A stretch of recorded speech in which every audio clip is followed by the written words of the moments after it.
Thank you for your patience. Yeah, nothing happened. It's gonna do it. There we go. It worked. Isn't it? What's the thumbnail look like? Sweet knees, better than what was before. Yeah. All right, guys, we're here. Well, that's a bad picture of me. We're here. I look all grumpy and like I don't want to be here. Nah, dude, you look good compared to what happened. All right, everybody. Better than the. Everybody, get here. All right, get here. Yeah. All right. That was crazy. That was the biggest like hiccup I've ever had. So I'm gonna just adjust the camera really quick, kind of get a little better going here. All right, let's get this going. We're here. Heck yeah. All right, here we go. Let's do this. All right, guys, what's going on? We got 8 people watching. Where you guys from? Tell us where you're from. Oh, that I believe is one of my coaches, for the SoCal Devo team. Oh, sweet. How you doing, SoCal Endurance? I'm back. Heck yeah, Carson. That's what I'm talking about. Australia, man, that is crazy. See, it's crazy. People will like start like going, "Oh, I'm from like Ireland," or "I'm from Israel." There's one dude who always comes in from Israel, like the only dude I've ever seen that comes in from Israel. And I really want to go ride some Israel trails for sure. That would be so much fun. So, all right, let's see. Oh, when you move the bike, you. All right. So that's what you get for balancing a bike. Yeah, I know, right? All right, guys. So we're gonna get started here. We got 10 watching. So another day, another dollar. Well, we'll see. Yeah, kind of lost a few dollars a day, but it's how it usually goes, though. Yeah, another day, another dollar. So one way or the other. But the way that it happens is that usually you lose more dollars than you gain. So you know. How you hurt your arm. Oh, tell them how you hurt your arm, dude. Big Bear race for the SoCal Enduro series. I was on the first run and went over the bars right into a little rock garden and bent the wrist back. So, got a little broken wrist and there you go. Awesome. I mean, not awesome, but I mean, it is what it is, right? Yep, pretty much. I was feeling so good too, the full 40 seconds I was riding. Yeah, you actually told me, like, you were, like, so excited to go that day, and then, I was, like, so stoked for you, and then all of a sudden I see you post this thing on Instagram, I'm like, no! Yeah. What'd you do? Yeah, it was a bummer. It was one of those where you know that you can do well, you know you've got a good position if you can make it through the round, but sit there and get going a little bit too quick, I guess, and kicked me into a rock weird, and front end kind of jumped up and then landed on a rock, threw me over the front, and there you go. Oh my gosh, dude. Yeah, I was hurting for you when I saw that. I was like, I can't believe that. Yeah, it was a bummer, but it's life. Life goes on. Life does go on, you know. All right, so let me give you guys a story of how I came across meeting Jason. As you guys know, my daughter has been diagnosed with, you know, neurofibromatosis. And let me backtrack from that. Well, I was going through Instagram one day and I saw this guy standing with this bike right here. And it was like, the picture was him like receiving the bike. He was getting it for something. I'm like, what is he getting it for, you know? And I clicked on the picture and it said, is it Make-A-Wish Foundation? Yeah, the Make-A-Wish Foundation. Is it Mega? Make a Wish. Yes, Make a Wish. So it was Make a Wish Foundation, and I was like, wow, what is this guy? You know, what's this guy going through? He must be going through something, because I know that's usually for people that are struggling with cancer and stuff. And for me, I wanted to. It was at Jax Bicycle Shop that the picture was taken. So I'm like, this kid is in my area. Like, I want to meet this kid. And if you guys remember, my daughter was diagnosed with neurofibromatosis, and we had just got this news that the disease causes tumors and stuff of that nature. And I was like, I want to meet this kid. Like, this kid, you know, I was feeling really down and out. And this kid just, like, I can tell by his Instagram, this dude was a fighter. And, like, he just had this good, happy vibe about him. And I'm like, you know, because in a sense, I was looking for hope. I wanted to gain hope for my daughter and her future. I'm like, you know, I go online and I see all these posts of people with her disease, and they're talking about how depressed they are, and I'm like, you know, that makes you as a father feel like no hope, right? And then I saw this guy, you know, getting a mountain bike, and he's going through some stuff similar, and I'm like, dude, like, I want to meet this kid. I want to meet this kid now. You know, I just you know, maybe, and it was for selfish reasons in a sense, because I wanted to have some personal hope, you know. Actually, so 1 second, I'm going to lift this up just a little bit. Let's bring it a little closer. Bring it up like that. See how that, does that look better? Let's see. There we go. That's actually better. Yeah. Yeah. All right, cool. So that's looking a little bit better. Hey, what's up, Christian Lopez? So, okay. So, again, I wanted to get back. You know, I wanted to get Jason Ganske. Like, if you saw last week, I talked about depression. And I told my story and how mountain biking affected my life. And I wanted to bring Justin on here so he could share with you guys how mountain biking has affected his life, and just even how he has overcome the obstacles he's overcome, because I know you.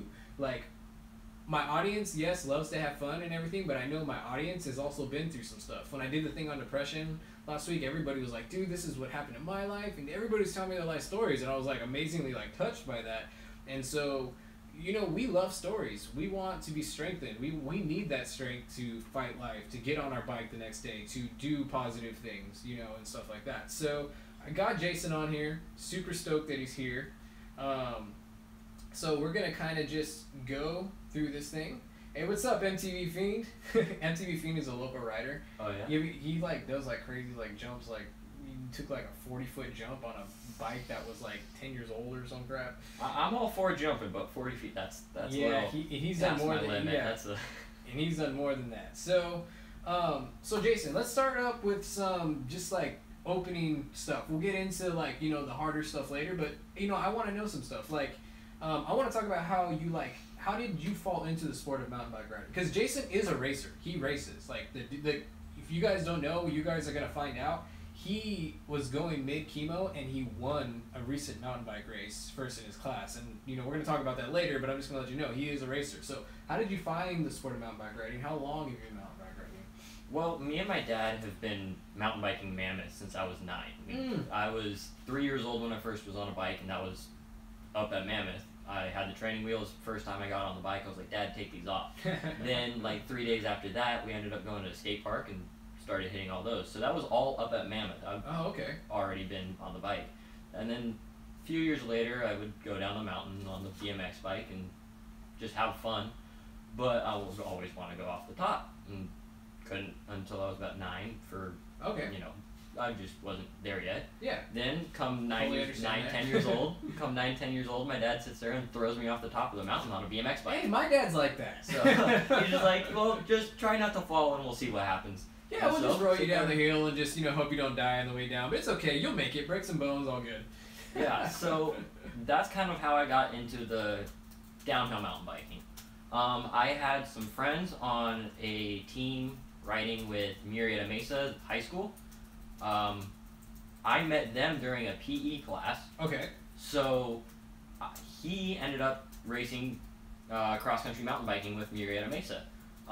He ended up bringing me to some of the practices and riding with me, and I got pretty into it. So who is this? Your dad? This is a friend of mine that I met in PE. His name's Ethan Santacruz. Gotcha. So you met a friend. Yeah. So after that, just kind of started going to practices, signed up for all the league stuff that I needed for the high school races. Yeah.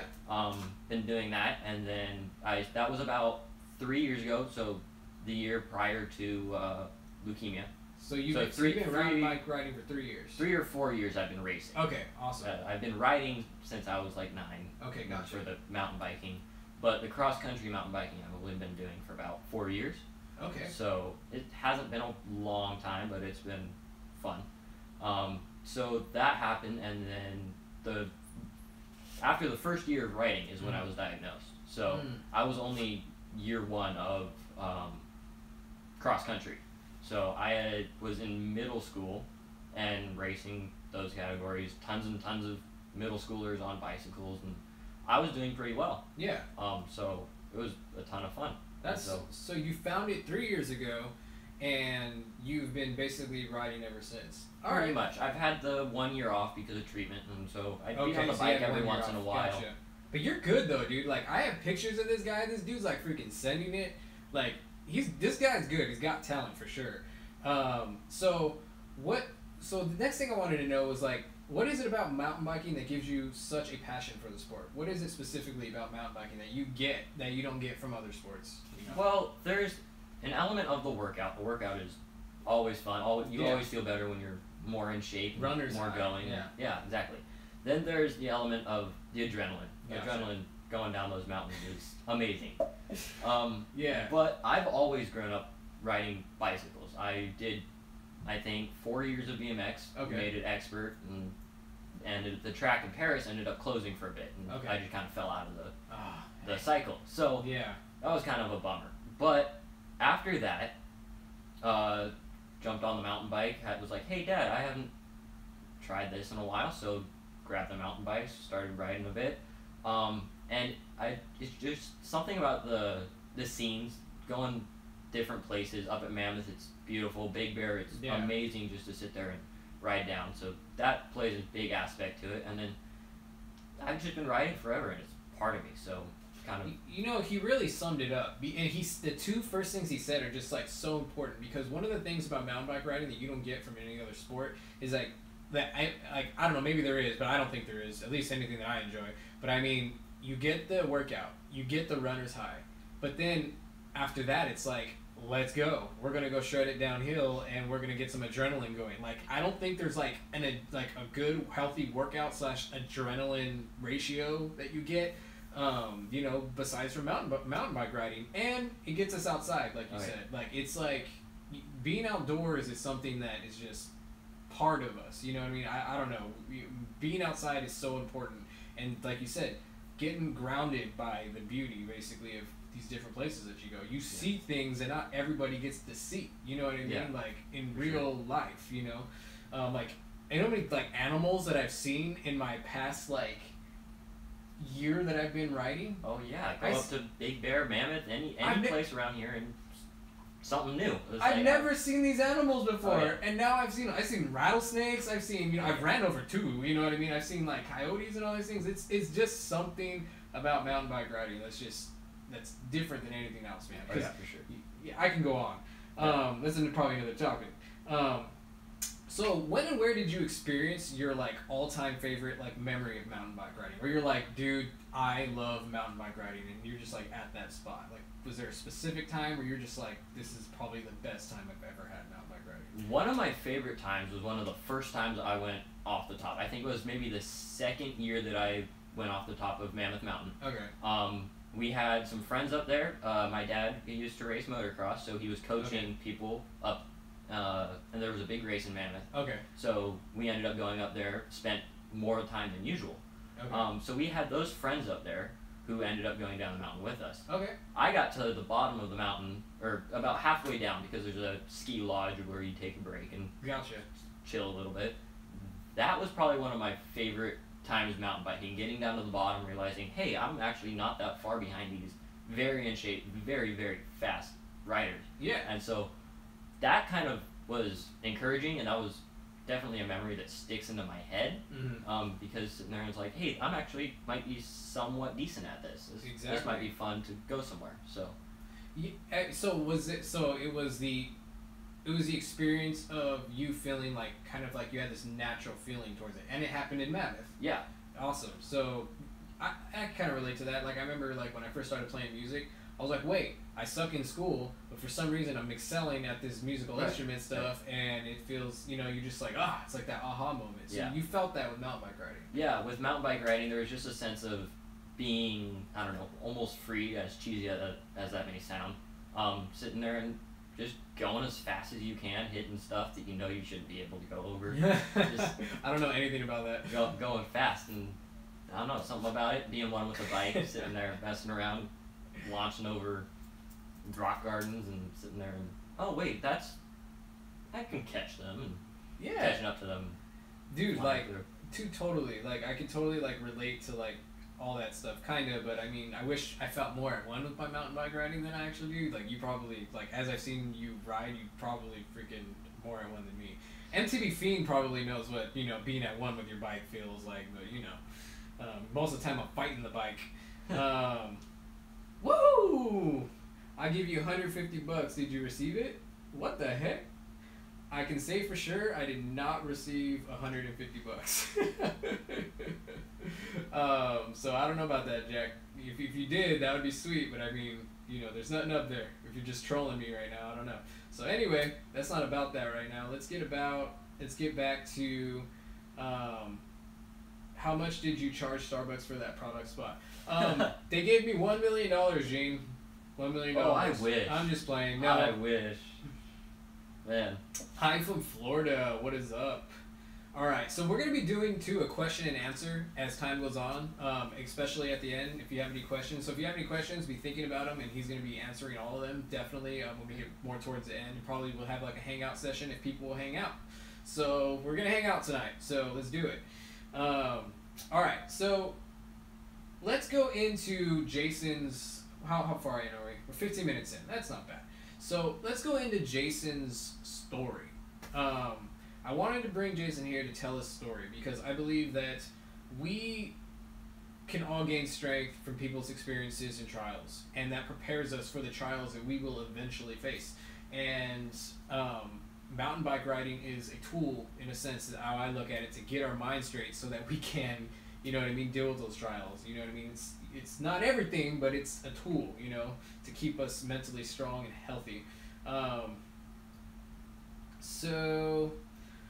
Okay, so let's go into it. I can't stay long. Only the bold project. Can't stay long. Super stoked for you guys. Love the topic. Remember, live life loud. Catch it later on the when it's uploaded. Man, can't wait to hear you guys in the comments too. So guys, just so you know, all your comments will disappear that you leave. Continue to leave comments because it always helps. But I mean, when the video ends, definitely go back and leave some comments. I'm sure Jason would really appreciate, you know what I mean, some feedback, and just, you know, maybe he can go on there and chat it up with you guys. Maybe he can talk with you guys personally later on as well. Sure.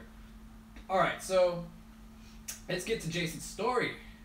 Now, this is like the first like live stream that's like I've actually written up questions because, I mean, you know, out of respect to you, like I didn't want this to be like, you know, let's just wing it. I mean, this was like, I really felt passionate about this, you know what I mean? I was really stoked about how excited you seemed to be about it, and I was like, dude, I don't want to let him down. I want him to have a good time, you know what I mean? So, let's get into it. So, again, let me preface this with Jason was diagnosed with a diagnosis, and we're going to be going into that, and he's going to be telling us the story and how mountain biking correlates and is associated in that story. So, let's get into it.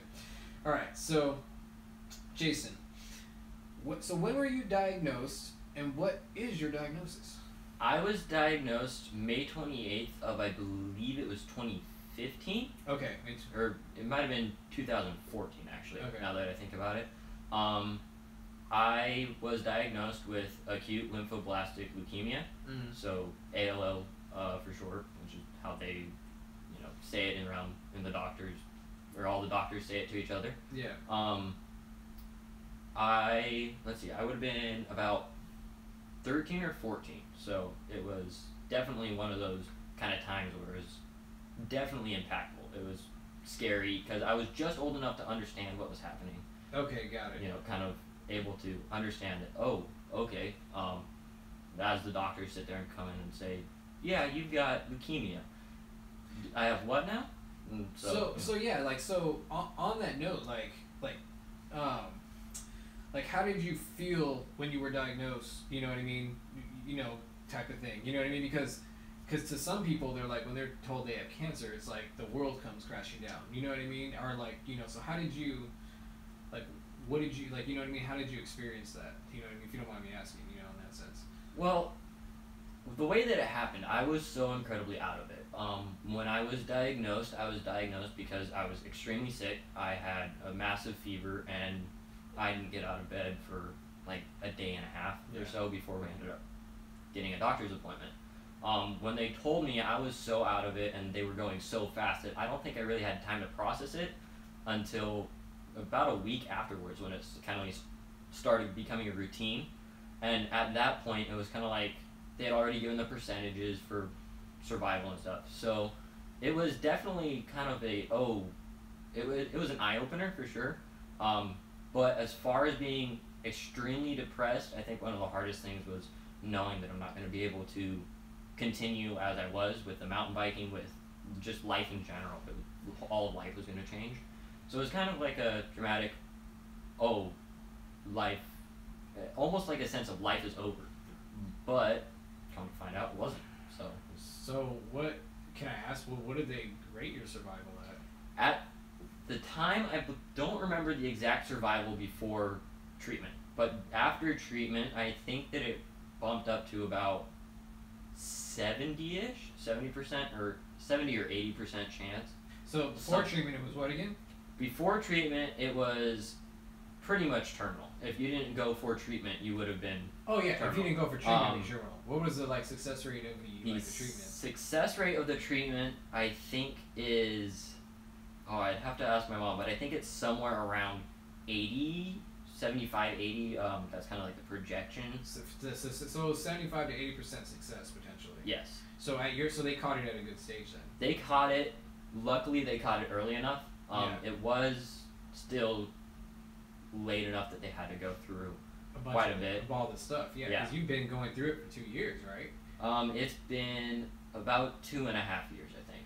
And the reason why, guys, I'm asking a lot of these in-depth questions is I want you to tell your story, and I want to bring awareness, because me, from a guy who's a father, I want to bring awareness to my daughter's disease, and to raise money, raise research. So I want you guys to really get a good understanding of this. So when you know leukemia, you know what's associated with it, and then you could maybe spread the word through that way, in the sense, because you know something about it. You can create conversation. You can tell somebody else about it. So this is, I want to fight for the cause. You know what I mean? In a sense, that's why.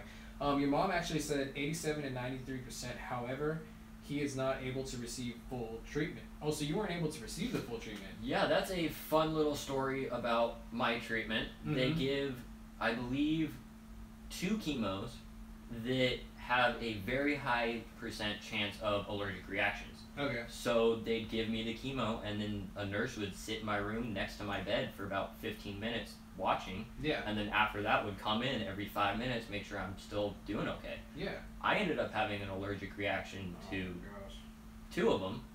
One was the original one that there's a potential allergic reaction, and then another one is a chemo that they give in case that you have an allergic reaction to that chemo. Yeah. So I ended up failing 2 of the same branch, so I wasn't able to complete the full treatment, which lowered my percentage. Man, and so that must have been a whole mind blow in and of itself. Did they tell you about that? Were your parents? I'm thinking from a father's perspective. I may not tell if something goes wrong. I'm like, okay, I want my daughter to have strength and be positive. You know what I mean? I'm not going to necessarily tell her until it's maybe pertinent. Did your parents tell you right away, or? Throughout the entire treatment, I was wanting to know what was happening. So even when they were first like, this is what we're gonna do. I sat there and was like, I want to be there with my parents when they are showing the chart. So they show 100 and some different treatments, and then this many different chemotherapies that they're going to use, and this many different days, and so I was there through all of it. So you knew exactly. The doctors are probably right there telling you, because you at that point, you have this diagnosis, you're like 13, they looked at you as an adult, so I bet you the doctors were upfront with you. It wasn't like they were telling your parents and like, oh, should I take this information? It was like, the doctors are right there letting you know this is our situation. Yeah, I had a choice. Both me and my parents had a choice to know whether or not I was going to be there. Yeah. So the entire time I was wanting to be there, I was there for most of it. So when they told me about the allergic reaction, I was there for a bit of it. I didn't know about the percentage of it until a bit later. But at the point that I had the allergic reaction, I was incredibly sick. Not from the leukemia, but from the chemo. Gotcha. The chemo would make me so sick, and this chemo that they gave me was absolutely horrendous. It changed bodily fluids. Everything that came out would be red. So everything, like sometimes you'd sweat red, which was crazy. Wow. And so there was all that kind of stuff, and then that was for the first chemo. The second chemo, I had to go into the hospital every other day. Wow. So I was in the hospital every other day, and this is after they told me, you're out of the hospital, you won't be needing to come back much. for because of the overnight allergic, stays and stuff. allergic reaction that happened. The way that my chemo is divided up is it's a 3-part period. Okay. You start 1 month in the hospital overnight the entire time, and they're giving intense chemo. Then 6 months of close to the same protocol, but you're able to go home. Okay. So in that second process, they said you'll be coming in about once a week or twice a week sometimes, and you'll be getting chemo. And that was kind of just not a big deal. It was, wow, okay. So then when I had the allergic reaction, it made it so I had to come into the hospital every other day. Gotcha. With that, when I had the allergic reaction to that chemo that was making me come in every other day, I think my parents, as far as a parental perspective, they were terrified by the numbers. And I'm sitting there and so I'm you're like fighting this thing. You're legitly, it's not like you're gonna go to treatment, it's like you're going to treatment and now you're legitly taking this thing head on. I ended up sick. I would vomit every day. It was intense. And so when I had the allergic reaction, my parents were terrified. They hated the fact of it. But I was sitting there and I'm happy. I'm not going to the hospital every other day to go. You're just I just don't want to see monitors and stuff exactly, like that. And Yeah. this bag that they give me every day, that the second they poke me with a needle and hook it up, I'm already feeling super sick. So what did you where did you turn to in this time? You know what I mean? What was it people? You know what I mean? Was it do you have a faith? Was it mountain bike riding? Or was it all of them? You know what I mean? It was definitely all of them. I had the mountain bike riding, which was a major part to me. It was something to look forward to. It was something. At the time, the doctors, you sit there and will he be able to ride his bike again? And the doctors sit there and think, oh well, sure, thinking he's gonna jump off a curb. He's gonna jump off the curb. That's they're what's gonna happen. they're thinking, yeah, he can go outside, ride his bike around the neighborhood. You know what I mean? And then you cut to freaking Jason Ganske jumping over this huge double or whatever. It's like, oh, that's not what they had in mind. So with that, there's crazy. a whole funny story that I can tell afterwards if we want. Yeah, about asking the doctors. We ended up showing them a YouTube video, and that was pretty hilarious. No, let's talk about that. You want to talk about that? Yeah, I want to hear about that right now. Okay. Well, we sit there and we ask, can he ride his bike? Yeah. They say, oh yeah, sure, that's fine. My mom knew. My dad was kind of like, oh, well, he's gonna ride his bike anyways. I mean, it's kind of I don't care about making sure they know what he's doing. Well, obviously you care, but kind of he's gonna end up on his bike one way or the other. So my mom sat there and took the doctors aside and said, "You understand? He's not jumping off curbs. He is jumping Wait, off." your mom took him aside, right? Yeah, my mom sat there and took the doctors and was like, "So he's not actually just riding his bike. He's gonna be Evel Knieveling his bike." Exactly. And so the guy was like, well, do you have any videos of him or something? And so my mom would pull up YouTube videos and showed him a YouTube video up at Mammoth where I was trying to go. Because we go up every single year in July, go ride down the top of the mountain. So, yeah, she took them aside, showed some videos. He rode down the stairs off the gondola, and the doctor would sit there and look, and those are metal. Yeah. And he rode down those? Yes. Okay, get down to the bottom and, pitch the bike out sideways so that you can get around the corner. Yeah. He's sliding. That's pumice, right? Yeah. So he's watching this video, the doctor's in there, and he's showing the video of your mountain bike riding. This is what he's actually doing. Yeah, and so as that's happening, we're getting play-by-play reactions and questions about what's happening. Oh my gosh. Eventually, the guy sits there and falls, and apparently, I wasn't there when my mom did this. Yeah. But apparently, he fell pretty decent, not crazy. He was able to get up and keep going. But the doctor sits there and says, he fell. Yes. Do they do that a lot? Yes. And so it was just play-by-play, every single different thing that he did going down. And yeah. Eventually, when he gets down to the bottom, they end the video. The doctor sits there, steps back, crosses his arms, and I wouldn't let my kids do that. So, sit there, and that was a funny story for me to hear as I'm sitting in the hospital. And going through all this. It's just you got this doctor sitting there just like, well, I'm doctor. Yeah. What was I think? Oh, well, I deduce from all my medical knowledge that I would not let my kid do that. you know, that was his unique, awesome answer.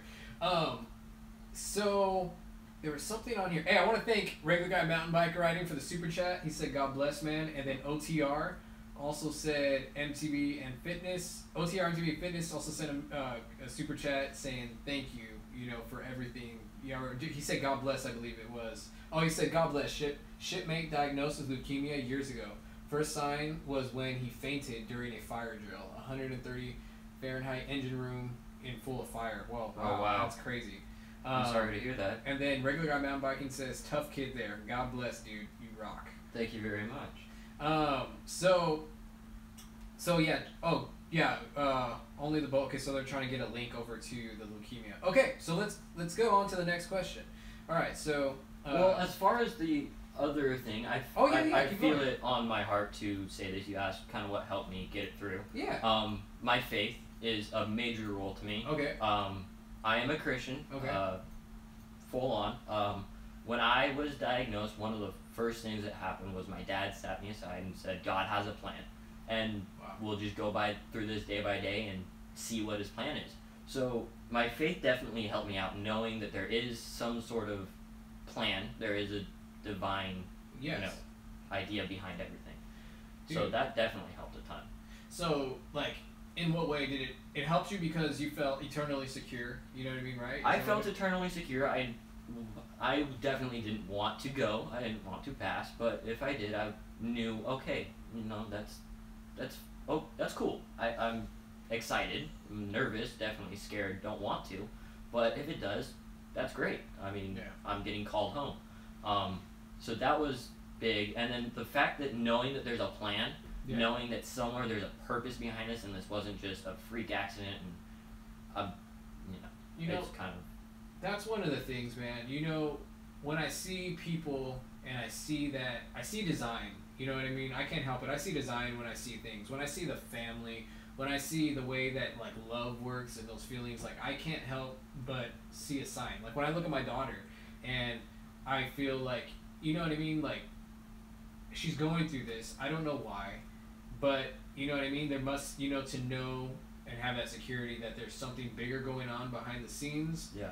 It does comfort, you know what I mean? And, you know, part of you feels like, well, I got leukemia and I'm dying, so how can there be a God? You know what I mean? But at the same time, why is it that you're sitting there going, why are you feeling that this is so wrong? Why does it feel that, like, death is such a big, huge, like it shouldn't be? I mean, if everything was evolution and everything, shouldn't we be well acclimated to, like, being okay with death by now? But yet we feel that it's so utterly wrong and it shouldn't be, and when someone passes away, it's like the hardest thing, you know? And when your daughter and when you get, like, you know, faced with the reality of death, it causes you to kind of think and, you know, about the bigger picture. So I appreciate you sharing that with me, man. That's awesome.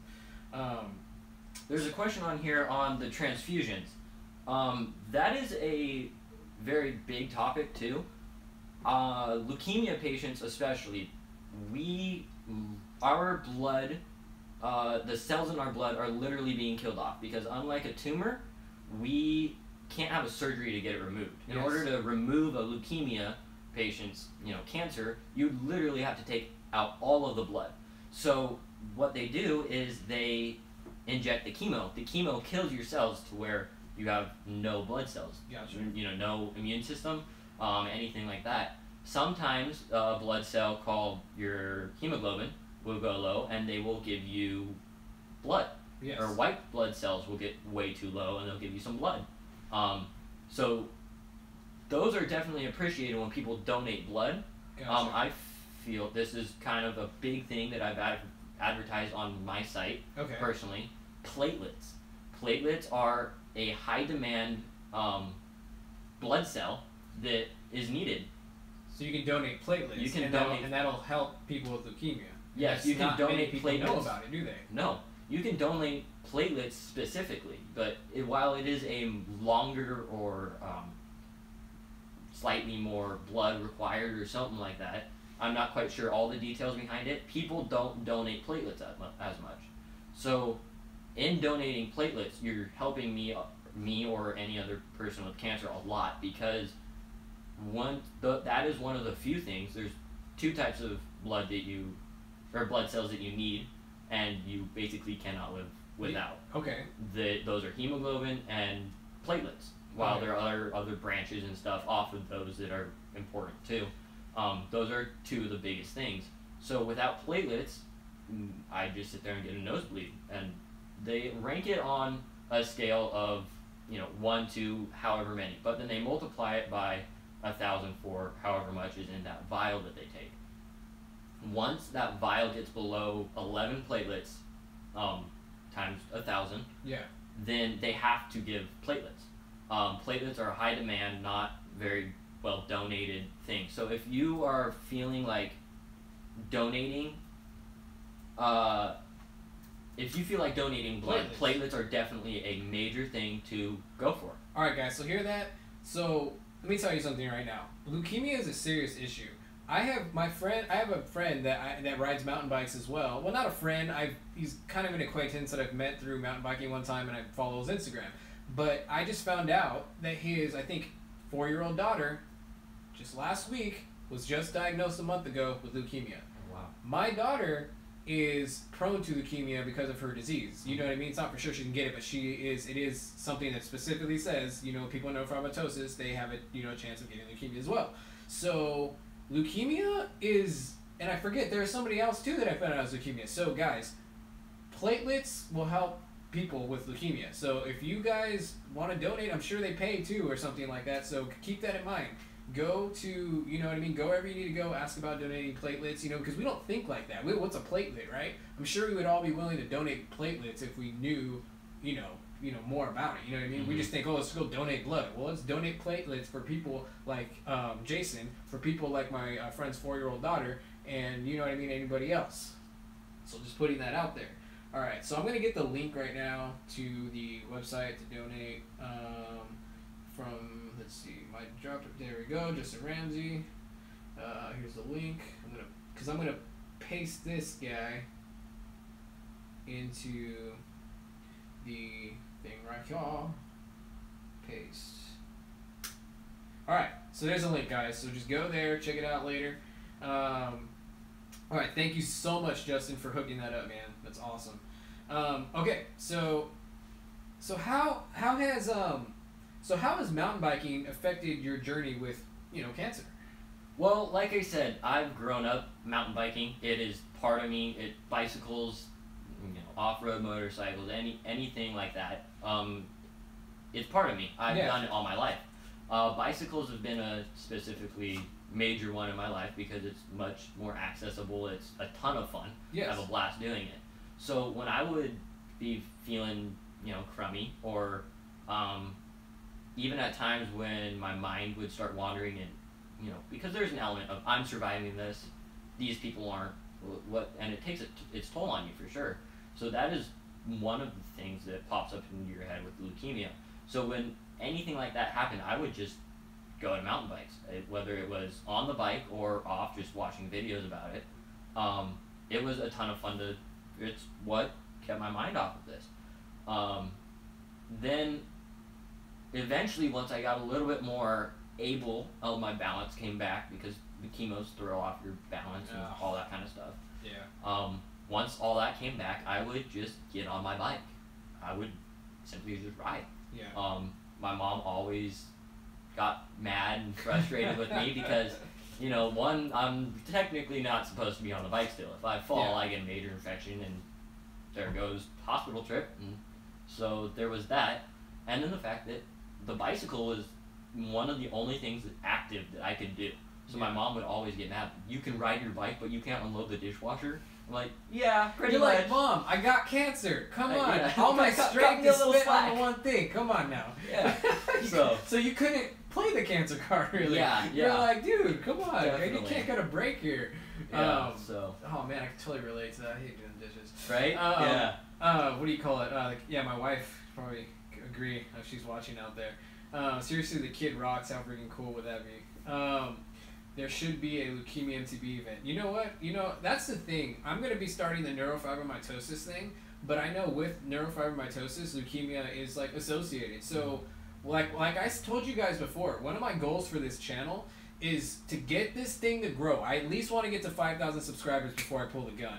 I have people that I can call and contact that I'm going to start promoting mountain bike races to support, to support neurofibromatosis, to raise money for research, to raise money to find a cure. And that could go into the same thing, you know, maybe we can do a subset or something like that for leukemia, because it is very closely one of the cancers tied to NF1 from what I understand.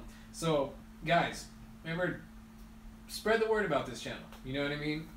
Tell your friends, tell your unkies, uncles. Okay, that was a new one. Yeah, that was a good one. Yeah, I like that. woo! Yeah, That's live for you right there. yeah. So just, you know what I mean. You guys get the picture there. Okay, so when you turn to mountain bike riding, like, what does it mean? Did you just get on the bike? Did you, like, you know? Because for me, like, one of the things like I do if I'm feeling down, like, I look at my bike and I wonder, well, what could I do to it? You know what I mean? Or what could I take apart? You know what I mean? To kind of spend my time. Like, you know, of course, I'm sure, have you learned any maintenance technique? Say, like, what do you know how to do? Because I'm sure you've been off the bike a lot, so you've probably just stared at it and were like, okay, what can I do here? You know what I mean? Like, anything like that? Yeah, I grew up with a mechanical background. I grew up building dune buggies, building dirt bikes, all that kind of stuff, tearing apart and all that kind of stuff. You got the talent that I do. So, that's awesome. A bicycle, I mean, it's all pretty straightforward to me. So, I mean, I don't know how to do some stuff. Like a derailleur, I can do a basic derailleur, but a derailleur like this, I haven't tried messing with. I don't want to mess that up. Yeah, I heard they're very, like, finicky, like, there's, like, science behind it, you know what I mean? And it, like, I hate science. It frustrates me. Right? Same. Being in chemistry right there. Yeah, D. so... yeah, so there's, you know, there's certain stuff that I haven't messed with, certain stuff that I, one, don't want to take apart for fear of not being able to put it back together, and two, if I mess something up, I don't have the money to replace it. I don't have that kind of stuff to, you know, do that. Because all of this, thanks to Make-A-Wish, they got it all top of the line. Make-A-Wish, Make of the Wish. There's another one. Woo! There you go. Make-A-Wish worked with a buddy of mine who was working at Jax Bicycle Shop down here in Murrieta. Really? Make-A-Wish knew somebody from... Make-A-Wish, I talked to one of my friends saying, hey, a bicycle, I would love a bicycle for Make-A-Wish. And so he jumped through a ton of hoops, got to the top of Jax Bicycles. He sat there and communicated with Make-A-Wish. Well, let's save this for a little bit, because I want to save this for the end. Like, I want to stay on the topic of, like, what have you learned to do with your bike? You know what I mean? Like, in those times, because I want to know how mountain biking has assisted you in, like, because I was really looking forward to that story in the end, the way I had it formatted, so I want to hear about that. Yeah, so, definitely. But let's, like, I want to know, like, how has mountain biking got you through and got you, you know what I mean? What is, you know what I mean? What, did you work on your bike? You know, did you just, you know, what is it? Even getting deep, you know what I mean? Like, getting out on the trails, was there time for you to reflect and just, you get to this place in your mind? Because I'm sure, like, when you're going up the hill, man, you're just, like, you're fighting, you know, and you're just, like, your brain starts to get all spiritual, you know what I mean? Definitely. Because you're not all there, like, your thinking, your reasoning goes away, and you're just, like, kind of, when you get to the top, you're, like, lost, and you're just, like, looking at the beauty of what you see. Like, what's going on, you know, and, you know, how has mountain biking assisted you in that way on this journey, in a sense? So I wasn't able to spend too much time working on the bike. Because being that it is all top of the line, there's not much I can do to it. I sat there and I talked to my coach after one of the practices. I'm like, hey, coach, what can I do what's the next step to getting this that much better? And he sat there and he looked at it for a couple of seconds and then kind of looked at me like, you're in trouble. There's nothing you can do with it. You got it. That's awesome. We can't upgrade that anymore. So there's stuff that I did. I'd sit there and I'd research and I'd find all my stuff on the top. What to do. I'm like, well, okay, so how do I do that? As far as riding, I did a lot of practicing out at Vail Lake. Vail Lake has 2 cross-country high school races. And we're going to Vail Lake and we're going to film it, and I'm going with this guy once that thing comes off. That thing right there. So Vail Lake has a fire road that you have to get to most of the top of the enduro runs, which is called ambulance. Even for that, even if you aren't doing enduros, we practice the high school course. The high school course goes halfway up ambulance and then drops down into a trail called Tunnel of Love. So I'd sit there, and while cranking as hard as you can, you're already, your brain's going down from that. You get the adrenaline, get everything running through your body, and there is an element of sitting there and mind goes just completely off what it was on. So you'd sit there and you'd have something like, I have leukemia, and it's more sitting there and thinking, this is amazing. I mean, life doesn't get any better. And then you sit there and take a second, wait, I got leukemia. And then, I mean, there's just an element of the bike, get your mind off of it. I mean, there's being out and doing what you love. I mean, you sit there and your mind.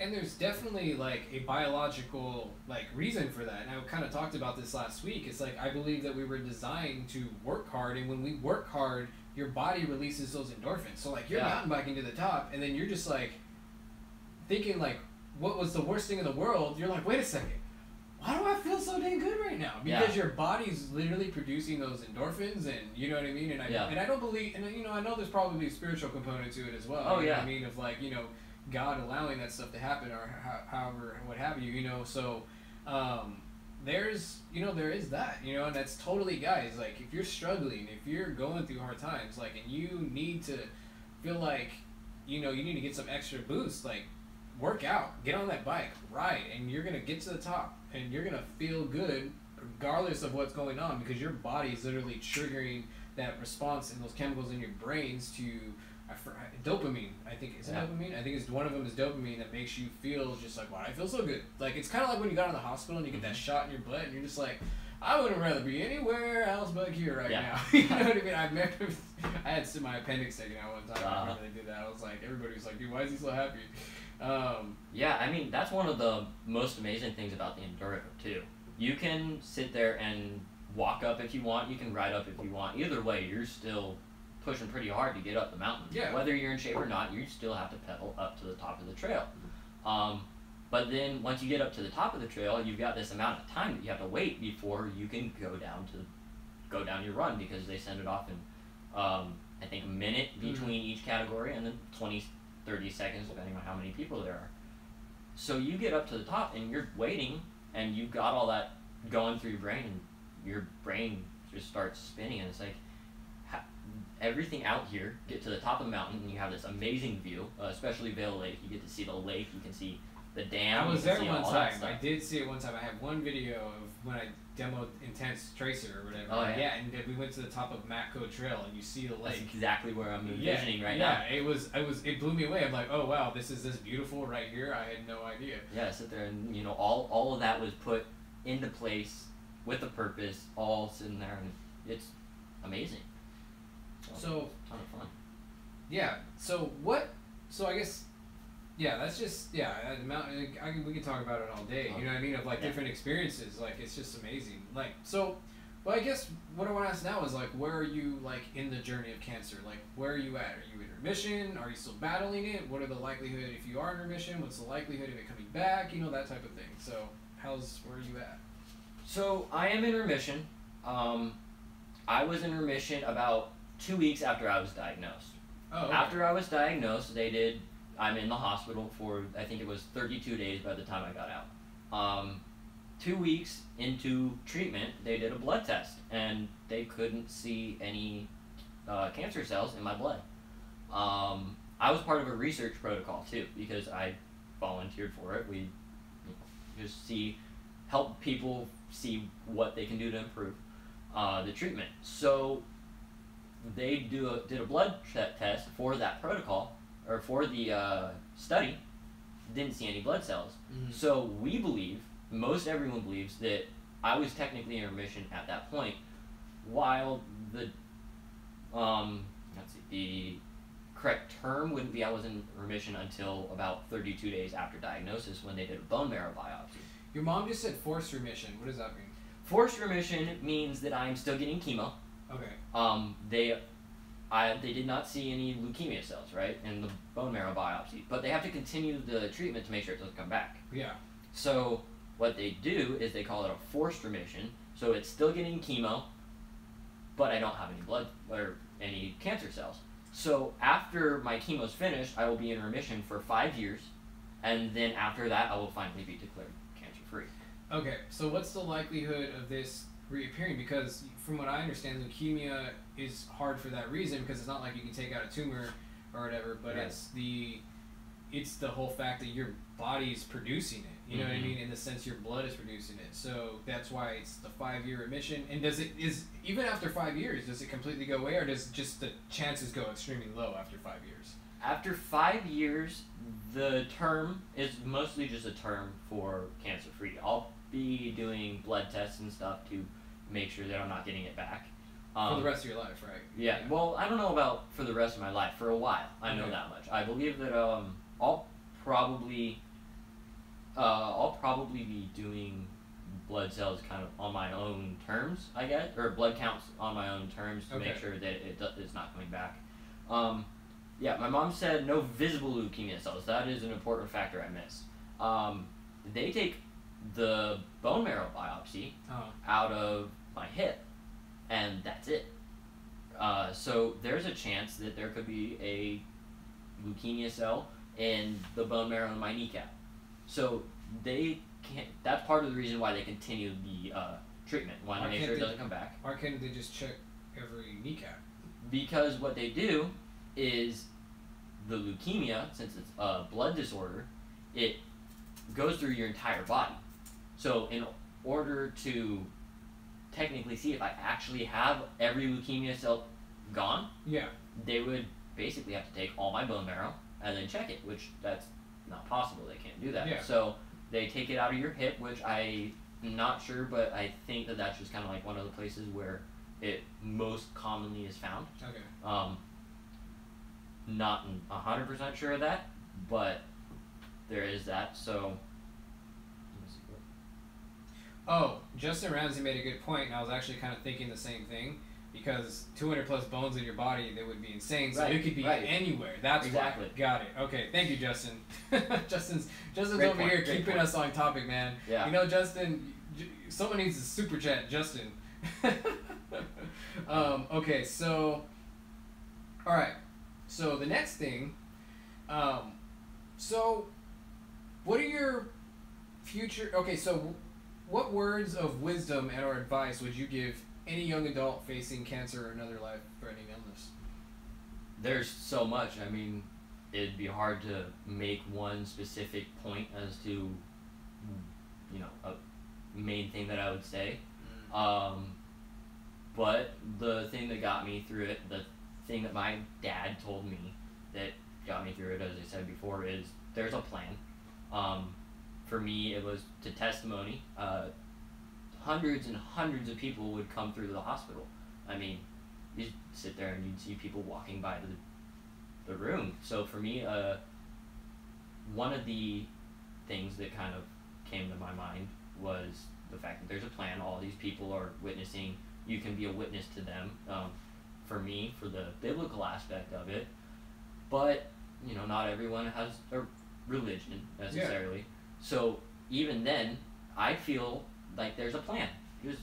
You love on them. It's all happening. You love on them anyway. You just Exactly. love on them being who you are, and hopefully you touch them, basically. Exactly. You know? And so even if there is no, you know, even if you don't believe that there's a plan, you can still brighten up somebody's day. Yeah.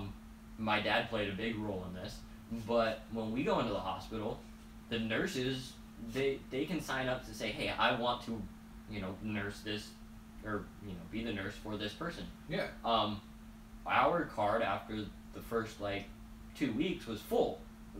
And so even if you aren't religious, you can still brighten up somebody's day. Because if you think about it, even, or especially for cancer, the people who work there see so much, death, sickness, all that kind of stuff. So you can be a light, even if. So there is a plan somewhere. Okay, yeah. So, but how would you take everything you just said, and how would you kind of convert that to giving others words of wisdom or advice, who are facing the same, you know what I mean, type of trial? How would you give me advice, even with me going through what I'm going through with, you know what I mean, the potential worries of my daughter? I would say don't fear it. There is a plan, and you can be a witness. Brighten up somebody's day, even through your hard time. You could, you know, just be a witness. Have, whether it's on a religious aspect or whether it is just, you know, smiling. The people around you are, there's a lot of depression in the world. But if you smile, say hi to somebody, even with your hard time, especially the people who know what's going on, you know, with your relation or with your treatment or with it, whatever's going on with you. If you can smile and put on a happy face through it, you can make somebody's day, and that could. So would you say what you're trying to tell people is that? I guess in a sense, it's not all about you. To be, thank you. Like, yes. It's not all about it's not you. About you. You could have a terminal illness, and you know, that's a problem. That's definitely sad. I have a friend whose child was basically declared terminal, and they, you know, they were able to use it and bring joy to anybody with it. So, I'd say, keep in mind that you're not the only person in the world, and do your best to put on a happy attitude, a happy face, not only for yourself, but for others too. While always do it to, you know, make sure that you're enjoying life, you're happy. You can also do it because, you know, you could brighten up somebody's day. You're not the only person in the world. While it is a bummer, if you can think of that, I felt like that was very helpful to put on a happy attitude, knowing I can be helping this person by putting on even a fake smile. And then when you put on the fake smile, that fake smile will eventually become something real. So can I ask you, this might be a really deep question, and I know you're only 16, just turned 16, right? Yes. So you just turned 16. I turned 16 in March. So this is a very deep question. I don't know if you'll be able to answer it. So how would you, how do I phrase this? Why? Somebody might say, screw life, my life sucks, everything's horrible, everything bad has happened, like, I feel hopeless. Why put a smile on my face? If you put a smile on your face, you could save somebody's life. There's people who are having a way worse time than you. Like I said, I'm trying not to say this, like trying to sound too corny or selfish or anything about that, but there are way more people in the world than there are you. I want to ask you this because I believe you're really wise for your age, wiser than you probably know. So I'm hoping I can get a good answer. It doesn't matter. You've already given amazing answers, so don't feel under pressure. You've already people are probably just like, wow, this kid's awesome. Like, you've probably helped so many people just during this. But why do you believe? Like, why is it something that we should do to save somebody's life? Because if you're that down and you're just going through the pit, why would you want to even save somebody's life? You know what I mean? What is it that gets you to make you want to help somebody else? For me, I know where I'm going when I die. I fully believe that there is heaven, or frankly, as crude of a term as it is, hell. So me, if I die, I know I'm okay. I'm going to heaven. I believe that 100%. But this is one of the main things for me. The person in the room next to me might not believe the same thing. He might not be going the same place. So if you can put on a happy smile, keep them happy, then they, for me, as a religious aspect, they have an opportunity to make it to where... So it's your worldview that puts value on other people, which makes you want to live your life to pour value into somebody else's life because they're valued. They're valuable. In your eyes, before they were created in God's image, so therefore they are valuable to you. Exactly. And you are going to basically lay your life down for them. If I'm going to die and it's going to inspire a bunch of people, then dude, you know what I mean? That's kind of, I feel like, what you're telling me. Yeah. You know what I mean? All right. See, I like getting to the root. You know what I mean? Yeah, I always ask Definitely. why. I you know like what those mean? questions that make me... Dude, that's awesome. And hey, so Walt Robinson, super chat, man, inspiring conversation and very humbling to talk about. Stay positive. You are right. There is a plan or somebody needing your positivity. That's awesome. Thank you so much, Walt. That is awesome, man. Example for other to follow. SoCal Endurance. Thanks, Coach. Thank you, Coach. That's his coach. That's my coach, Coach Jay.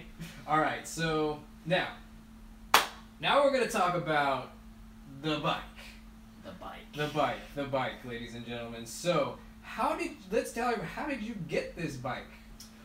Well, when I was first in the hospital, ladies approached us with, I think they would have been social workers. Okay.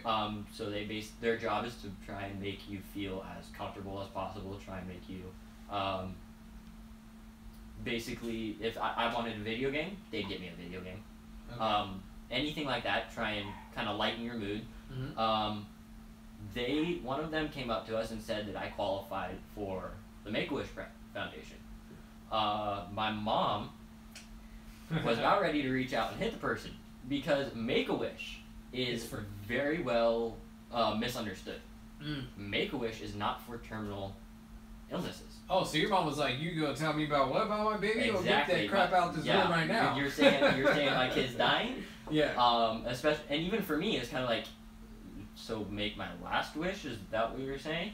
And so, got it. that was definitely a very scary thing to hear. But eventually. So you guys already had this perception of Make-A-Wish. Yes. That's kind of funny. Because it's crazy. Well, cancer is a very prevalent thing in the world, so we know about Make-A-Wish and some of those different stuff. Yeah, let's make a wish. I mean, like nothing. Yeah, I would be pissed off by that too. Like you tell me my daughter's dying right now. Like I'm spending every single day telling myself how it's gonna be okay, and you're coming in here telling me, "Nah, I totally got it, man." Yeah. So the social workers said that we qualified for this. We were all pretty, wigged out. But eventually we learned Make-A-Wish is not for terminal illnesses. Okay. Make-A-Wish is for any sort of life-changing experience. It could be a cancer that has a 100% survival rate. They might choose you. So there's an element. So it's like if you have cancer, you can qualify for it. You can. Some don't. Like I'm not quite sure how they pick it out. Probably not skin cancer or something. Yeah. You know what I mean? Probably not breast cancer either, maybe. Yeah. Well, depending on the severity. Yeah. So there's any sort of life-changing experience, they will approach you sometimes. Yeah. So we had they basically said you can have anything you want as long as it's not too insanely crazy. Yeah. Once we got down to the depth of it.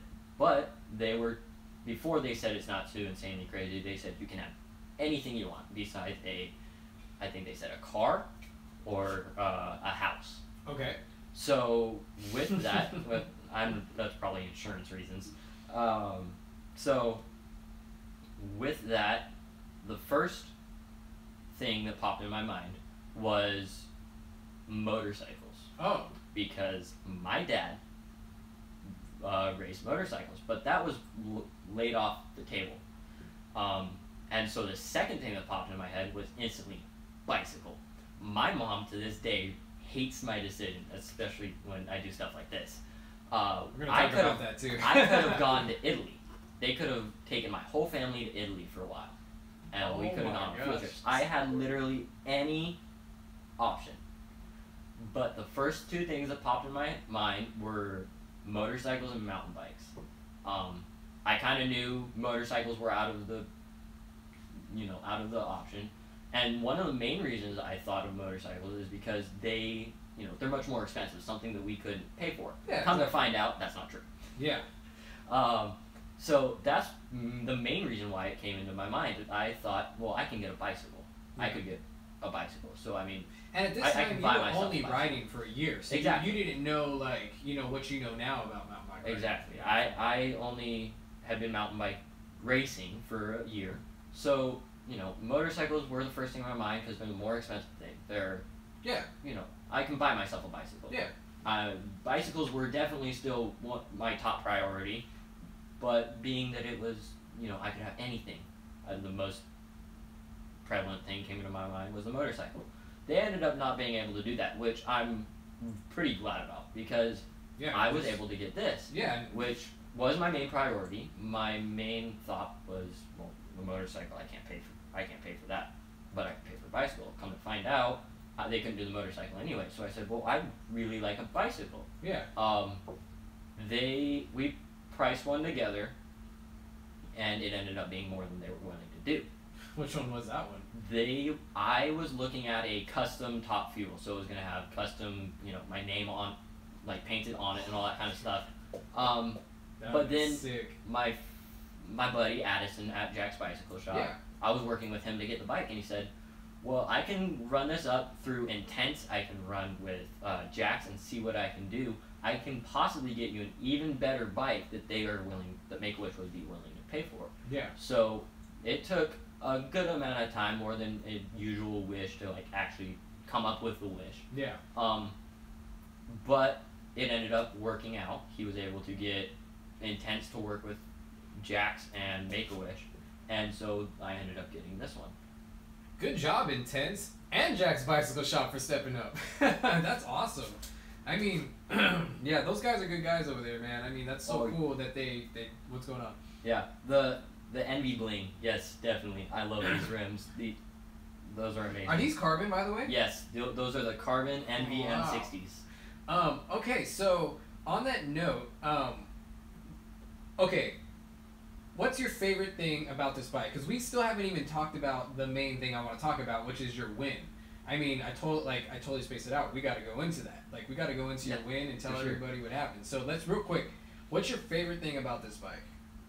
Oh, that's hard. Are you talking component or about like abilities? I don't care. What's your favorite thing about this bike? I came over from a old, beat up, used KHS. The suspension, the rear shock was half blown out, so I had to fill it up with air all the time. So that thing was just like a Pinto of bikes. Exactly. It was a beat up. I mean, you might as well be racing with a beach cruiser. Yeah. The bike itself was, it was good, but the components on it were so old, so beat up, all that kind of stuff. So I'd go down the enduro races, and I'd have this hesitation because I know I can't hit that on this bike. And it took me quite a while to get used to.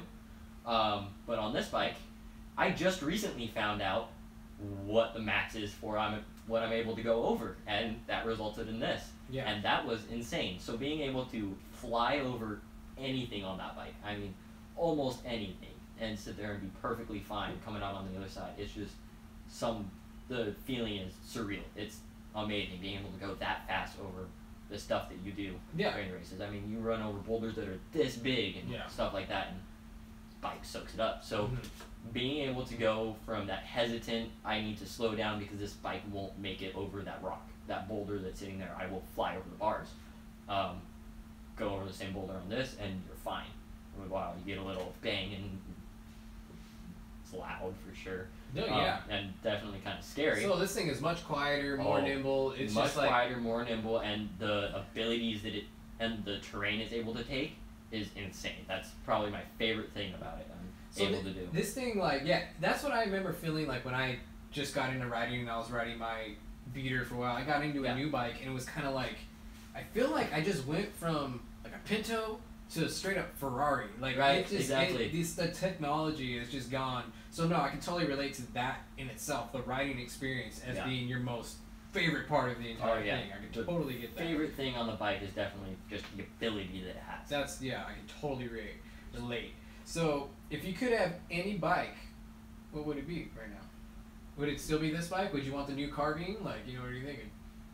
So, let's see.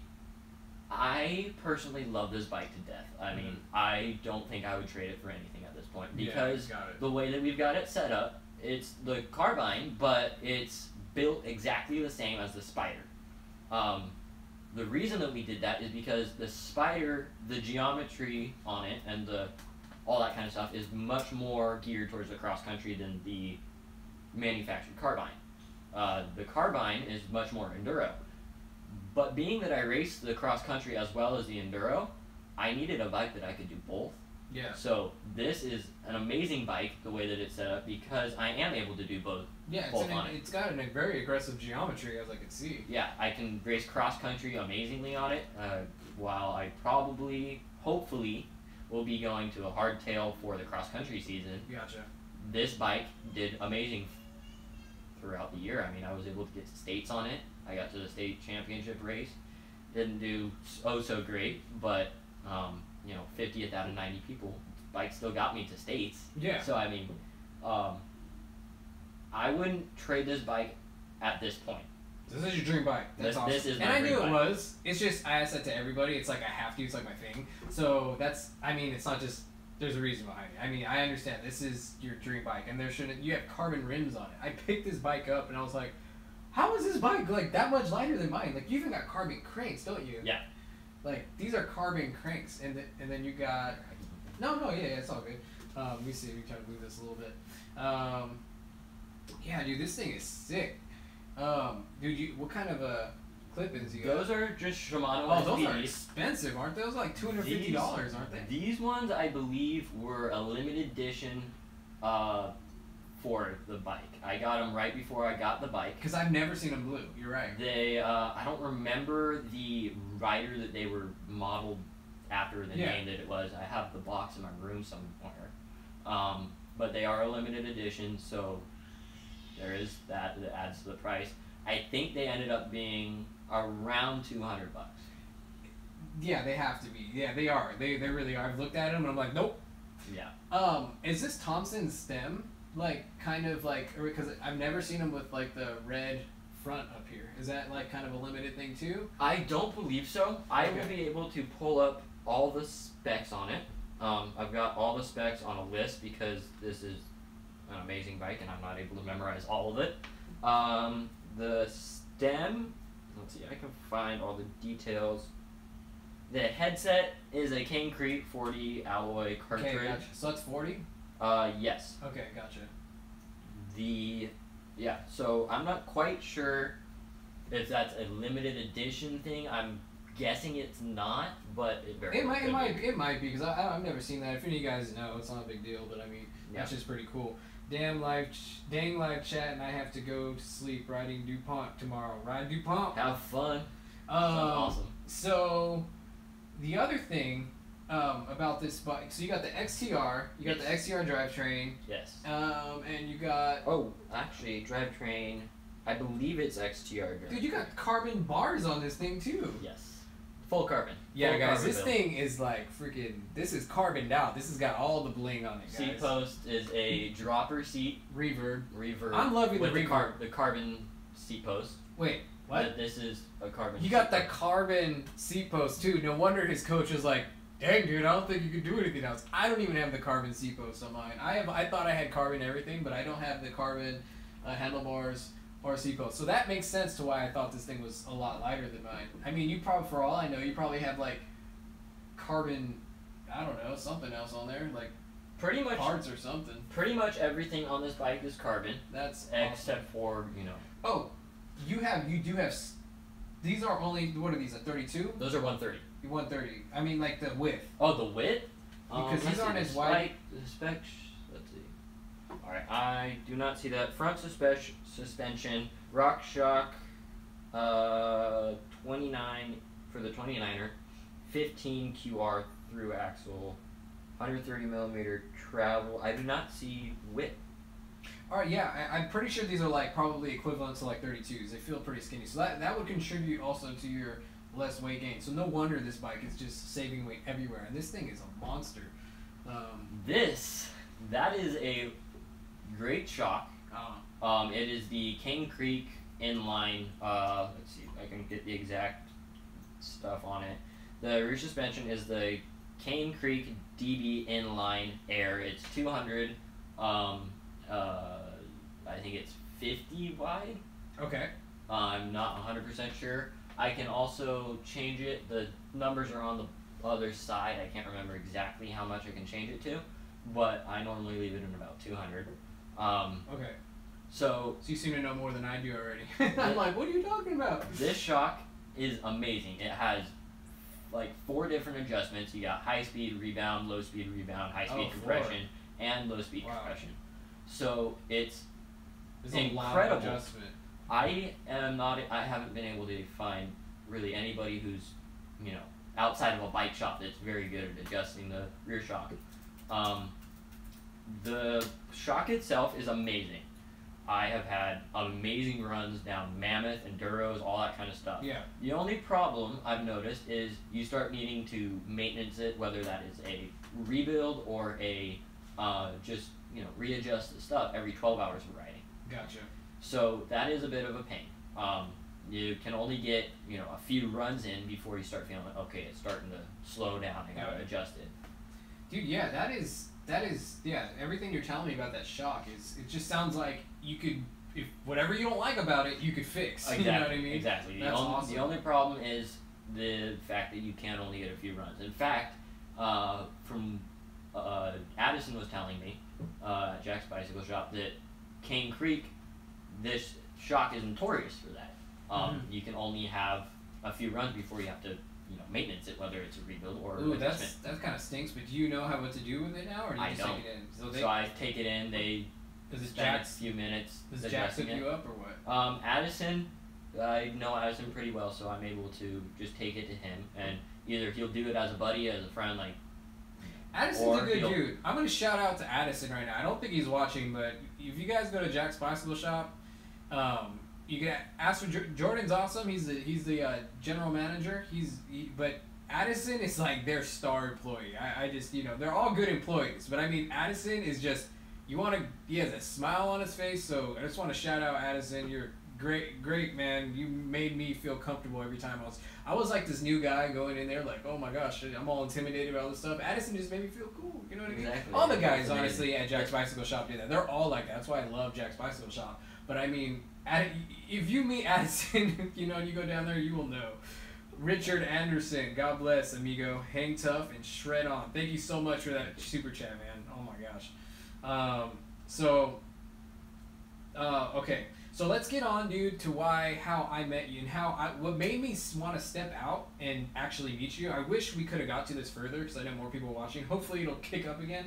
But I mean, a lot of people are going to see this. People are going to tune on to this. Hopefully, I'm praying this thing gets to 1,000 views at least in the next week. So, because I really want people to know your story. I really want this. So, guys, really promote this. If you go to it, share it to all your social media stuff. Share your friends. I really, really need your guys' help pushing this. Let's go to work. Let's do something good. Okay, so the reason why what gave me the guts that I got to get this guy in here was because I found out mid-chemo that you won a mountain bike race like a month ago. First in your class. Yeah. I just found something out. My coach has done a lot of work on this bike for me. So that stem that you're talking about, he says it's a Thompson limited edition stem with a faceplate as the anniversary stem. Thank you so much, Coach. I mean, I knew it. I'd never seen that before, so I knew that had to be like a limited thing. So that is sick, dude. Awesome. Yeah, so all right. So yes, the mountain bike race. So what happened? Like you're mid chemo. Like you're something's basically like killing you. The chemo, because correct me if I'm wrong, chemo essentially kills your body. It is. The chemo is killing all blood cells. So, and I'm sitting there looking at you. There's a picture. I have a thumbnail on a video that I'm gonna actually put up here later. But you're like sitting there on the podium. You're mid chemo, and I see these two guys standing next to you, and these guys look fit, man. You see their legs, and they're all like buffing out like this, and I'm like, what the heck possessed you that day to be able to win that race? Like, what happened? Well, there's a few things. One, Vale Lake is my home track. I pre-rode those Enduros. I don't care. You made chemo. Let's throw it out the window. Tons of times. So that was actually my first time ever pre-riding a course for a race. But the thing is, a lot of people, I bet you those two guys too, were they're locals. Yeah. I know them. They coach for the Great Oak team. Okay. So yeah, I know them. We've rode quite a few times now. So you beat the coaches to your team? The coaches to a rival team. He just beat his coaches mid-chemo. That's even...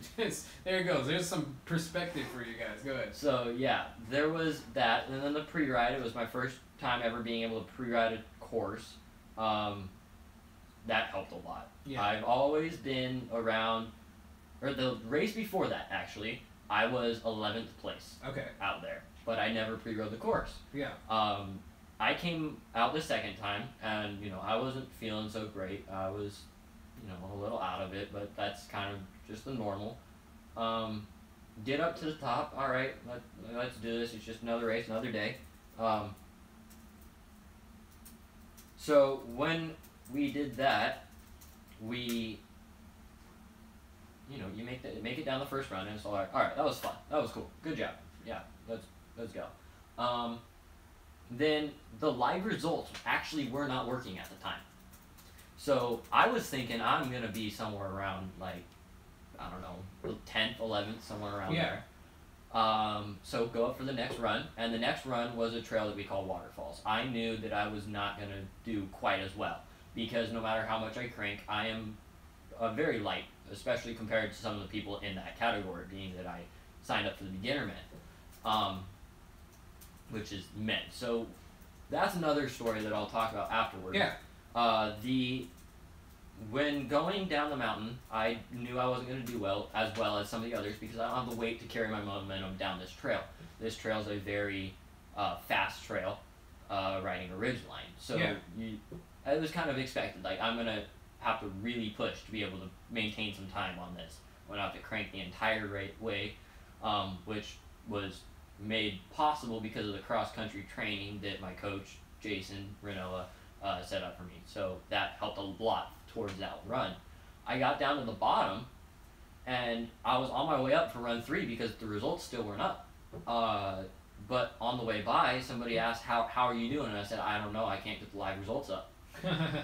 He opens them up, looks at the thing, and says, what's your name, what's your number? And I sit there, and I think my number was 30 at the time or something like that. I'm like, Jason Ganske, and he sits there and he looks, and you're first place. Wait, what? Okay. But then the scary part was, that's amazing. The person behind me was a cross-country coach. Yeah. The next run is a cross-country run called Marlin. Got it. I sat there, and I don't know. I was talking to one of my coach's daughters, and up there at the top, not really thinking about it too much, trying to keep my mind off of it. Yeah. Get up to the line, and then it kind of finally kicked in, like, I'm going to have to really push to keep this lead. I pushed as hard as I could, got down to the bottom. That trail is a ton of fun. The problem is, down at the bottom, it's a very technical, tight, and kind of it's not very flowy. With me being a lighter dude, being a smaller dude, it was harder to pick the bike up, but I was able to kind of get around some of the corners and kind of tuck in, get into the smaller areas. Okay, so you use your body, your body, how do they call that? You use your body type to get kind of through what you needed to. So I had an advantage and a disadvantage, being that I am a thinner dude. I wasn't able to pick up the bike as well as the other people, but I was able to kind of tuck into these corners. I got down to the bottom, and I ended up getting first place with a 13-second lead over the person behind me, which was pretty incredible. That 13 seconds is ridiculous, guys. That is, I mean, like, if you guys do Strava, like, you're like, okay, if I can get my time up 5 seconds, like, in the next, like, year and a half, I'll be happy. Like, he just, like, slaughtered the dude behind him by 13 seconds, and he didn't crash or nothing. No, it was good. That's amazing. Yeah, so it was pretty incredible. As far as the class that I crashed then. Yeah, go ahead. As far as the class that I was in, the year before, I raced the Junior Open class. I did pretty decent, but my coach wanted me to race the Junior X class, so I did a race in the Junior X class. Then I got diagnosed. When I was diagnosed, I went up to the first race thinking, I want to be able to race a class where I can still do somewhat well. Yeah. I signed up for the beginner men. When I talked to the owners of the league and my coaches, and they're both the same people, I was able to find out that apparently beginner men class is not as easy as I thought it was going to be. Oh, okay. Because what you have is a lot of people called sandbaggers or cherry pickers, people who should be racing upper class or whatever, expert men, professional men. So I had a couple races where I was, 10th place, which, that's pretty respectable still. Yeah. And then I sit there and pull this one off. At the time, I was 5th place overall in the series. So wow. I was pretty crazy. That is crazy, dude. I mean, like, so how did you feel, like, going into that? Were you, how do I say it? Like, because were you feeling sick at all? You know what I mean? Or, like...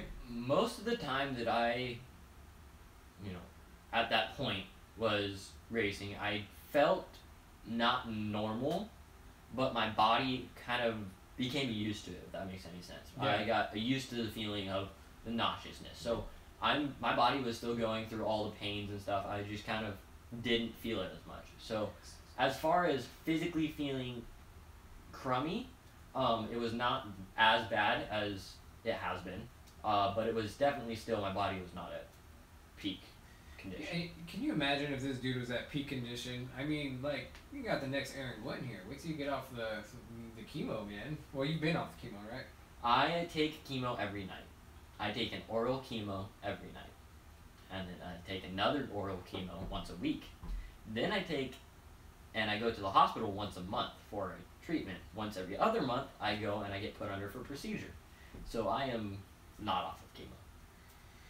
Dude, like, I didn't know that.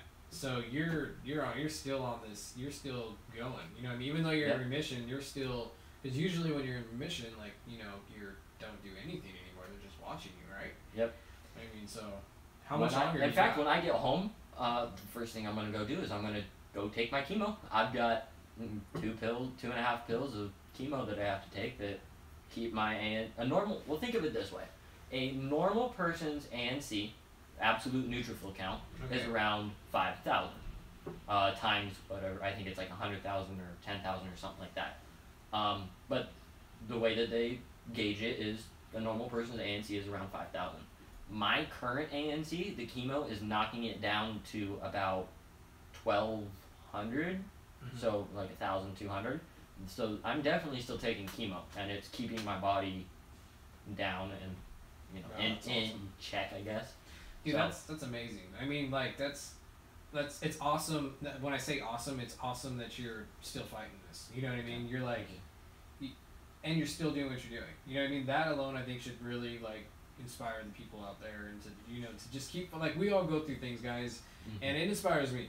Because fact of the matter is, Jason, like, I'm going to look back to this, like, you're making a difference right now in a sense, because no matter where I go in my life, no matter what I do, I'm going to remember this. Like, this was, I've never met a kid who has cancer before, to tell you the truth. I've never stood, you know, because we usually don't see that. It's rare, in a sense, you know. And for you to come here and want to do this, and, you know, what stuff that you've said tonight, when I'm ticked off tomorrow, you know what I mean, and I'm going through, you know, my own thing, maybe with my daughter, or even just maybe even regular stuff, you know what I mean, all of us, you know, like, we can look back and get things in perspective, you know what I mean, and we can gain strength from your story, from where you've been, and, you know, just your whole philosophy and idea on life, you know what I mean. Thank you. So, dude, I really appreciate you coming on here. Like, you have no idea, like I said, this is going to be, like, regardless of where this thing goes, this will be one of my favorite, like, interviews, like, ever. Like, this all just happened. I'm, like, sweating, and then my wife set this whole thing up. I had no idea she was going to do it, and, like, we were like, wait, let's put the bike on there, and it all worked out. I kind of like how we were able to be like, hey, this part right there. Yeah. That's pretty cool. Like, that was, worked out well. I'm going to use that in future, like, chats now. We're going to have the bike somehow on the table. Yeah, and the lighting is pretty good in here just to have two. We have one lamp. The It looks good. other one went out? It must have went out, yeah. It went out. There you go. So, I mean, guys, you know, if you guys have any questions for Jason, real quick, yeah, if you have any questions for Jason, put them in right now. I know we got a little bit less people watching right now, but if you have any questions for Jason, we can kind of move into Q&A if there is questions, but I know it's kind of late, and so I know probably some of you guys are like this. You know what I mean? So I understand, because a lot of you guys are on the East Coast or in Australia or something. So any questions, guys? Shoot them in right now. So while we're waiting for questions, I'm late. What was the chat about? Adrian Garcia. The chat was about my buddy here who I wanted to know his story. I had followed him on Instagram, and I saw that he had gotten Intense Carbine from the Make-A-Wish Foundation. And I was going through something with my daughter being diagnosed with her diagnosis. And I'm like, dude, the picture was taken at Jax Bicycle Shop. So I was like, I gotta find this kid. I gotta get to know him. I mean, you know what I mean? I was looking for hope. I mean, because I saw this kid's Instagram, and this kid was just like, you know, just off his Instagram, he felt this positiveness and this sense of, like, hope. You know what I mean? So I was like, okay, it was my own selfish needs. I need to meet this kid right now because it would give me hope for my daughter and all these things like that. So I reached out to him, and I didn't hear anything back. But then a couple weeks later, I saw that this guy won first in a race at Vail Lake, and first in his class during mid-chemo, standing next to two like well-fit people, and there's this guy sitting there all skinny, all, you know, jacked up on chemo, and he wins them. I'm like, I gotta get to know this kid, I gotta hear his story, I gotta let you guys know his story. So that was basically this whole chat and what it was about. So definitely go back and check it out, you know, the whole thing. Judy, remembered Make-A-Wish fundraiser when I was a kid, early on before it was well known. These two guys toured all 50 states on their bikes for over a year. That is freaking awesome. Jason says, Jason, if you had to say thank you to one... Okay, so here you go. A question coming in. Jason, if you had to say thank you to one person who has been an inspiration since your diagnosis, who would that be? Other than your family, we know that we know they are heroes already. So if you had to think one person, let me read it. That has been an inspiration since your diagnosis, who would that be? That one is difficult.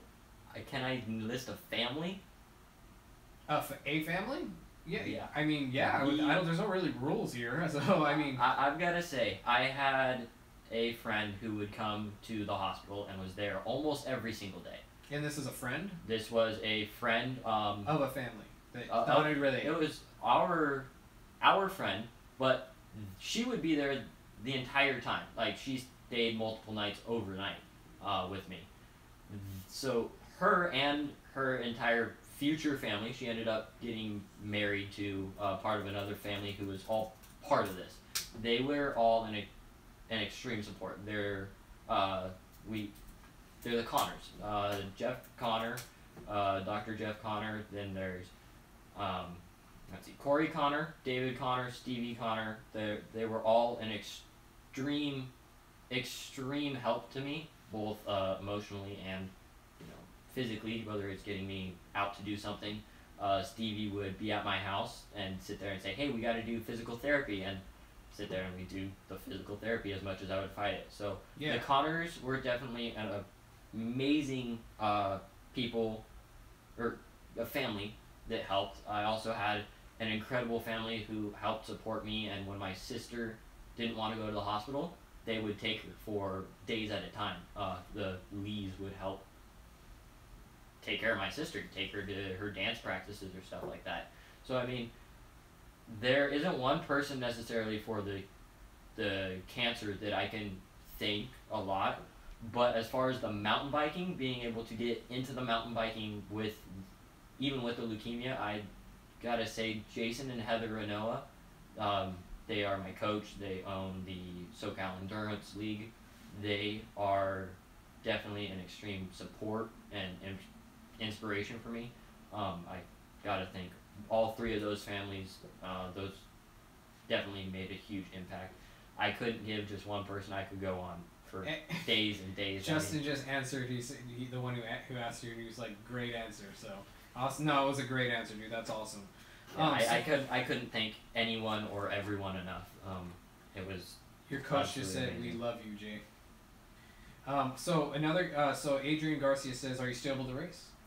I am. As far as we know, the doctors haven't gotten too mad at us for the broken wrist. He's able to race, kinda, not really. Yeah, I mean, I raced last year. I raced the NICA League series. I saw a question on that earlier. Yes, I raced NICA, the NICA SoCal League. I raced, I think that's a 5-race series plus the state champs, or it could be just 5. I'm not exactly sure the number, but that was a cross-country race that I am racing. Then as far as the enduro, I'm doing that. So I am still racing. I don't know if I'm technically supposed to be, but, you know, I'm doing it. Well, it's like the doctor. There's going to be no stopping me at this point. Yeah, I mean, and it's like the doctor said. He told me that the doctor was like, he sat there and was like, when he asked can he still race, he was like sitting there thinking like, what do I think? And he was like, I wouldn't let my kid do it. You know what I mean? Yeah. So the doctor, you know, so yeah, you're really, you know, it's kind of like me as a parent. one of the things with NF1 is like you makes your bones a little bit more brittle than normal and you can break easy. Definitely. You know what I mean? So thank you very much.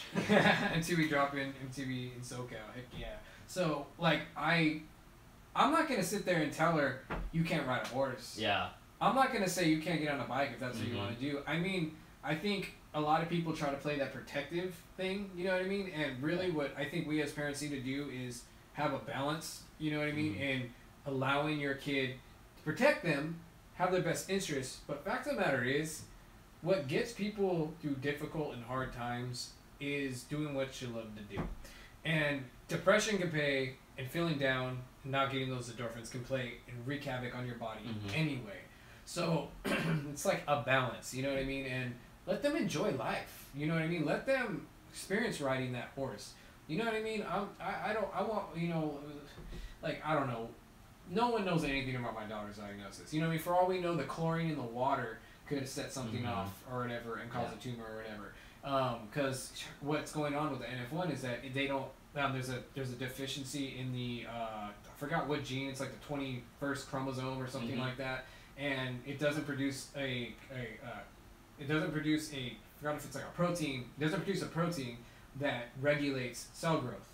So tumors can pop up and stuff like that. So she's lacking a cell regulator. So she's more susceptible in my brain because you don't have that little thing going around and monitoring all the stuff. So it's kind of scary, you know. But I'm like, my daughter had so much fun in that dang pool yesterday. I'm gonna take her again.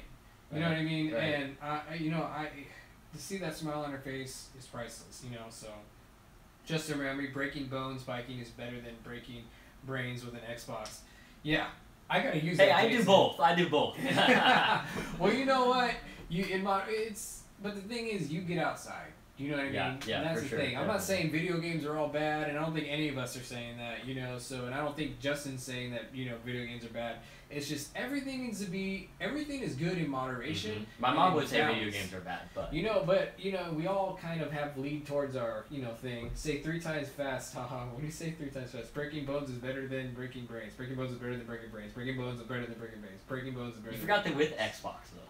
Oh, I can't do that. All right, I fail. I just had to try. Yeah. And then on the note of being able to still race, there was a catch with the racing. I had to get the top of the line downhill helmet in order to race the enduros. I have a top of the line. I have the Fox Rampage Carbon Pro or something like that. What is this? It's my helmet. Oh, okay. So you have a good helmet. I have a great helmet. Hopefully, it's not destroyed from the last Did your parents crash. buy you this amazing helmet? I went half in. You went half in? Okay. Because they needed some sort of proof, and, you know, that I need to put in some of my own work. So Justin asked, "What's your next goal?" That's hard. I mean, I would love to take this as far as I could. One of my next goal would be to try and get some sort of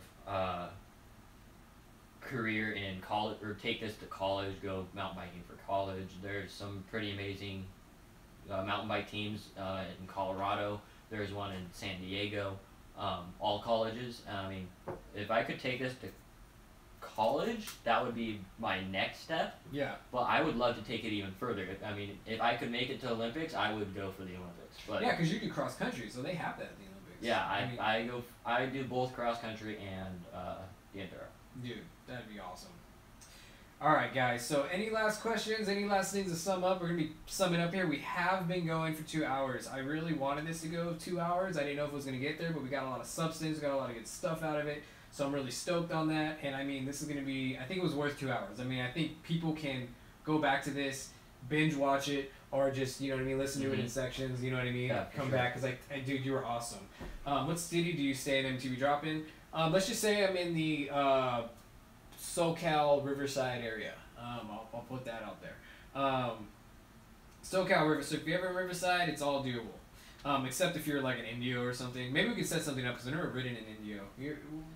No, I haven't. I mean, I've done Riverside. I've done stuff down towards San Diego, all that kind of stuff. But we gotta go do something, man. We gotta do a trip, or we gotta do something like that. I really want to get you know, with this guy, you know, and do some mountain biking stuff. Maybe because you can do wheelie stuff, right? And like, yeah, I can do wheelies. I was thinking about maybe doing like a how to wheelie video with Justin, just kind of get him involved in it. You know, something cool for us to do. But he's got to get his hand back in order. Are you in Riverside County? Yes, I'm in Riverside County. Let's get Greer. Let's rip Greer. Oh yeah. Oh, my coach. Oh, now I gotta have the If coach you- come in. I was just gonna have you looking at me like, dude, like waiting for me. Now I'm gonna have your coach waiting for me. If you want to see somebody who is faster than you could ever believe, that is Coach Jason. Coach Jason. He is amazing when it comes to anything even close to downhill enduro. We got, you know He what? flies. Would Coach Jason be willing to? Because I mean, I suck at jumping. You know what I mean? I can bunny hop. I can bunny hop almost over anything. Mhm. You know what I mean? That's in reason. Right. You know what I mean? Obviously, can't bunny hop over a car or. You know, so I'm good at that whole thing, and and I can ride decently. My endurance sucks, but I mean, I want to learn to jump. I want to do it safely. You know what I mean? So maybe we can do some videos or something like that with Coach Jason. Would be fun too. So if you'd be willing, Coach Jason, I mean that would be awesome. We can do some stuff. And maybe we could advertise. I don't know if he has any reason to advertise his teams or anything like that. Oh yeah, well I'm on his SoCal development team, Okay. which thought I'd throw that out there. We've got last year we had quite a few sponsors. I'm assuming they're still there. They're going to be here this next year. We've got Ellsworth Bicycles, which is probably the brand hardtail that I'll be getting for the cross-country season. We've got ESI grips, Scorpion bike stands, all those different So people. who's who support providing the that too. hardtail? Are you guys doing that? The hardtail is, well, Ellsworth sponsors the mountain bike team SoCal Devo. So I'm not sure how I'm going to be getting, if the discount or what I'll be doing on that. But I will be definitely getting a hardtail or an Ellsworth to try and support the team sponsor, whether it's a cheaper one or a more expensive So is one. that out of your pocket or what? It's partially out of my pocket. I believe we get a little bit of a discount as the team. So I'm not 100% sure numbers or anything like that, but I do know that they support us. I'm not 100% sure as to how. My coach could probably give more information if we need it, but they do help us somehow. We represent them on our jerseys and stuff, and so yeah. So how about let's so if you ever get a GoFundMe or anything like that, let me know so I can maybe direct people there. Do you have anything like that? As far as a GoFundMe, I do not have that. I do have a Facebook page though. Okay. And this Facebook page I'm using to try and help people understand what they can do. When I was diagnosed, What's that Facebook page? Can somebody give me the Facebook page and send it to my email ntbdropping.com so I can post it on here? the Facebook page, if anyone who's watching wants to look it up, it's simply Jason Ganske, or I think it's Team Jason Racing Awareness for Childhood Cancer. Okay, I need somebody to do a check on that. So if anyone knows it, let's just try to put it out there and see if it goes. So Team Jason. Let's see, I have the Facebook app right here. I can open it right now. Okay, Team Jason. It's Team Jason Racing, RACING, Okay. awareness for, Cancer. let's see, I can't remember the exact, if I use childhood cancer. Okay, Yeah, childhood cancer. So whether or not I'll link it in the description, I know this is kind of at the end of the video. I don't know if people are going to shoot all the way over here. That's the page right there. Oh, so that's not it though, for sure? That is it. That's All the right. page. Well, here's the page. If you guys need help navigating, you can maybe donate, help the cause, let people know.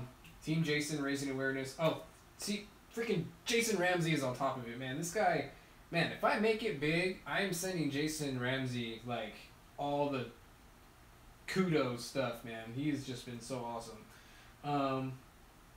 Team Jason awareness. Okay, so I'm going to... Alright, so, cool. He's got it up there. Alright, cool. So Jason's got it up there. So just copy and paste whatever Jason needs. Or, whatever Jason posted. Sorry, Justin.